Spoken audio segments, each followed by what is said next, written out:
VK news, राष्ट्र के नाम। तो राज्य में ये समझना चाह रहा हूं कि ये जो पांचवा चरण है 61 सीटें, तो क्या आप किस पार्टी को कितना इसमें वजनदार देख पा रहे, कितनी सीटें देंगे किसको?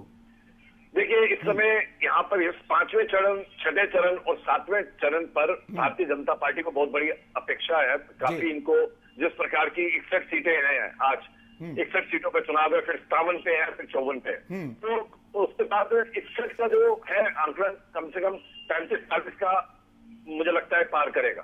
अच्छा, 40 तक जाएगा। 40 मतलब आप आने वाला जी मतलब 10 का नुकसान आप दे रहे हैं। 10 13 वैसे 53 सहयोगी मिला के 53 सीट थी इनके पास, तो 13 का नुकसान आप दे रहे हैं। जी बिल्कुल। यहाँ पे 10-12 का नुकसान इनको होता हुआ नजर आ रहा है।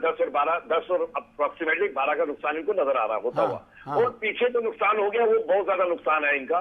जिस तरफ जो पहले जो 4 चरण है वहां पर नुकसान ज्यादा है, क्योंकि उस क्षेत्र में आप देख रहे हैं किस तरह की हवा चल रही थी। किसान भी एक बड़ा फैक्टर था, कुछ उन्होंने भी इस समीकरण को, कई चीजों को घेरा, कई चीजें हैं जो नहीं समझ आई लोगों को। और इस समय कोरोना काल मतलब आप कह रहे हैं कि इतना नुकसान होने के बाद भी सरकार बीजेपी बनाएगी, ये भी कह रहे हैं आप?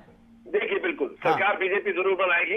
इसमें दो राय नहीं है। जो ग्राउंड जीरो की रिपोर्ट है, जो लोगों की, मैं भी उत्तर प्रदेश के हर क्षेत्र में जा रहा हूँ, हर क्षेत्र से मेरी बात होती है लोगों से, तो मुझे जहां तक नजर आता है, जो एक 15-20 लोगों से हम बात करते हैं, तो कहीं ना कहीं नजर आता है कि इतना नुकसान जाए। ठीक है विनय जी, मैं आपके पास आ रहा हूँ। विनय, तो चलिए मैं पपने साहब से कमेंट ले लूं, फिर आ रहा हूं आपके पास विनय जी, क्योंकि पपने साहब बड़े लंबे वक्त से बैठे हुए हैं और सुन रहे हैं सब आपको, तो उनको भी सुनने की जिम्मेदारी है कि उनको भी अभी बीजेपी के दो प्रवक्ता तो बोल चुके हैं, अभी आप बीजेपी के प्रवक्ता ही तो बोल रहे थे। अच्छा ठीक है, आपने उनको भी सर्टिफिकेट दे दिया, ठीक है, वो तो देखिए अनुज जी ने पहले दे दिया, अब आपने दे दिया। वही तो मैंने कहा कि 22,000 करोड़ रुपया नरेगा में बाकी है। भारतीय जनता पार्टी की सरकार दिहाड़ी के मजदूरों को पैसा नहीं दे पाएगी। इतनी महिमा मंडन करने की आवश्यकता नहीं है। जी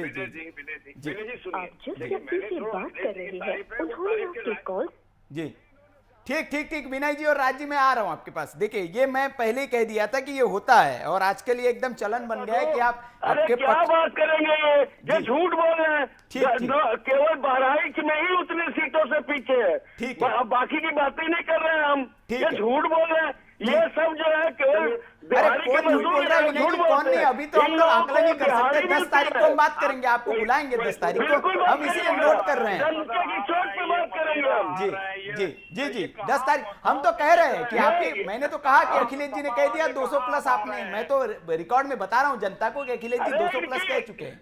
भारतीय जनता पार्टी की स्थिति इस समय ये है कि ये 50 पार करने की स्थिति में नहीं है। ठीक है, नोट कर लिया हमने, इस पे 10 तारीख को बात करेंगे। नोट कर लीजिए। और ये जिनको पत्रकार कह रहे हैं ना, ये पत्रकार नहीं, दिहाड़ी के मजदूर है, भारतीय जनता पार्टी का महिमा मंडल। नहीं, ये शब्द ठीक नहीं। बिल्कुल, क्या बात करते हैं, पत्रकार निष्पक्ष होता है, इस तरीके की बात करता है। नहीं, आपने ये कैसे तय कर लिया कि निष्पक्ष नहीं बोल रहे हैं? आपने कैसे तय कर लिया कि पत्रकारों का नाम बेच रहे हैं? नहीं, उन्होंने निष्पक्षता से पत्रकार समाज का इस तरह से बेइज्जती करा रही है। हाँ चलिए, ठीक है। 10 फीट पीछे ये केवल बहराइच और केवल बहराइच नहीं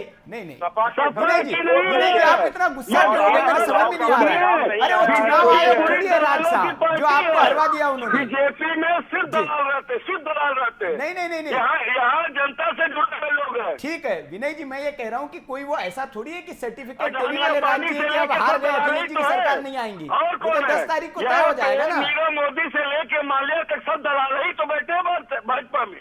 और कौन है यहाँ पे? ठीक है विनय जी, लेकिन आप इतना गुस्सा क्यों हो रहे हैं, मेरे समझ में नहीं आ रहा। नहीं, ये पत्रकार बता रहे हैं, पता नहीं कहाँ से सर्वे किया इन्होंने। आपको डर है कि आपको दिहाड़ी नहीं मिलेगी, आप क्या बताएंगे?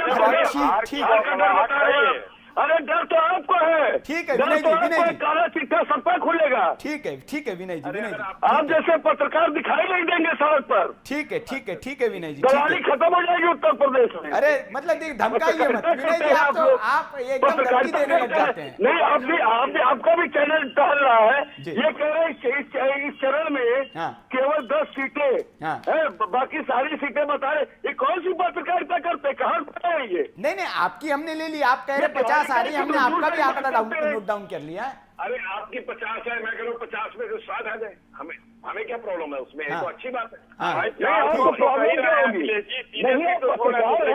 पत्रकार की गरिमा को तो अरे नहीं विनय जी, वो कुछ भी थोड़ी बोल देंगे, जो उनका आकलन होगा वही बोलेंगे ना।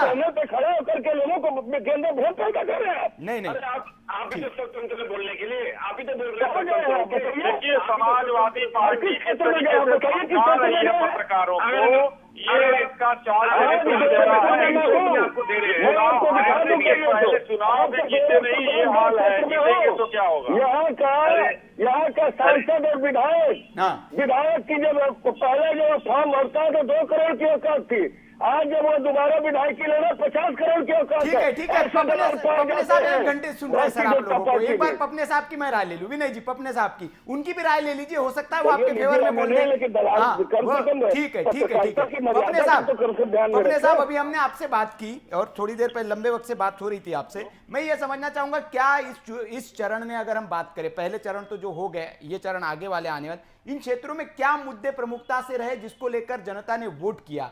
क्या मुद्दे रहे या वही जिनको पार्टियों ने बनाया, पोलराइजेशन, हिंदू मुस्लिम, उसी पर वोट हुआ, या जो असल मुद्दे जिनकी हम बात कर रहे हैं, महंगाई, बेरोजगारी, जिन्होंने बात की, उसका असर है इस चरण में, उसको लेकर मतदान हुआ है? और क्या उसी को लेकर, जैसे विनय जी कह रहे हैं कि राज्य जो है वो गलत आकलन कर रहे हैं, मैं आपका भी आकलन जानना चाहूंगा, क्या आपका उसी के आसपास है या आप कुछ उसके उलट जा रहे हैं? पपने जी। देश का पहला 24/7 digital news channel VK news, राष्ट्र के नाम।